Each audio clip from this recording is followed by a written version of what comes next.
ओडिशा की रहने वाली 64 वर्षीय द्रौपदी मुर्मू देश की 15वीं राष्ट्रपति होंगी। वो इस सर्वोच्च संवैधानिक पद पर पहुंचने वाली देश की पहली आदिवासी और दूसरी महिला राष्ट्रपति हैं। द्रौपदी मुर्मू ओडिशा के आदिवासी फैमिली से ताल्लुक रखती हैं। द्रौपदी की पर्सनल लाइफ की बात करें तो उन्होंने अपनी जिंदगी में बहुत दर्द झेले। साल 1980 में उनकी शादी श्यामाचरण मुर्मू से हुई थी। द्रौपदी और श्याम के 4 बच्चे हुए, जिनमें से आज सिर्फ एक ही बच्चा इस दुनिया में है। चलिए इस पैकेज में हम आपको बताते हैं कि द्रौपदी की दर्द भरी कहानी। द्रौपदी मुर्मू ने आर्ट्स में ग्रेजुएशन किया है और पढ़ाई के दौरान ही उनकी मुलाकात श्यामचरण मुर्मू से हुई थी।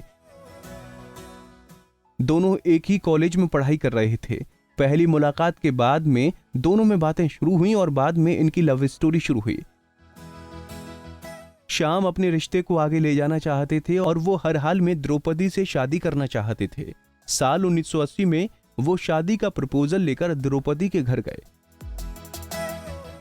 द्रौपदी के पिता बिरंची नारायण ने श्याम के साथ अपनी बेटी की शादी करने से मना कर दिया, लेकिन श्याम अपनी जिद पर अड़े रहे।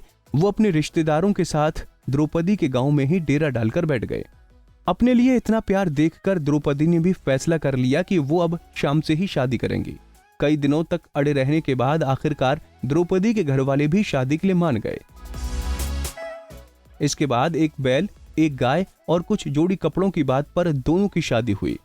शादी के बाद द्रौपदी और श्याम के 4 बच्चे हुए, 2 बेटा और 2 बेटियां, लेकिन आज सिर्फ एक बेटी ही जिंदा है। उनकी पहली बेटी जब 3 साल की थी तभी उसकी मौत हो गई। रिपोर्ट्स की माने तो साल 2009 में द्रौपदी के 25 वर्षीय बेटे लक्ष्मण मुर्मू का निधन हो गया था। लक्ष्मण मुर्मू घर में बेसुध हालत में मिले थे और अस्पताल ले जाने पर डॉक्टर ने उन्हें मृत घोषित कर दिया। एक जवान बेटे के गम से द्रौपदी अभी उभर नहीं पाई थीं कि उनका दूसरा बेटा दुनिया से चला गया। साल 2013 में द्रौपदी मुर्मू के दूसरे बेटे की मौत हो गई, वो भी रोड एक्सीडेंट में। अब उनकी एक ही बेटी है, इतिश्री मुर्मू, जो बैंक में नौकरी करती है।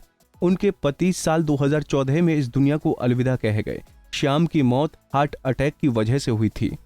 2 जवान बेटों और पति की मौत से द्रौपदी मुर्मू पूरी तरह से टूट गई थीं। वक्त के साथ उन्होंने खुद को संभाला और अपना ध्यान योग की तरफ लगाया। कहा जाता है कि द्रौपदी ने अपने पहाड़पुर वाले घर को स्कूल में तब्दील करवा दिया, जिसमें आज बच्चे पढ़ाई करते हैं। वहां पर वो अक्सर अपने बेटों और पति की पुण्यतिथि पर जाती हैं।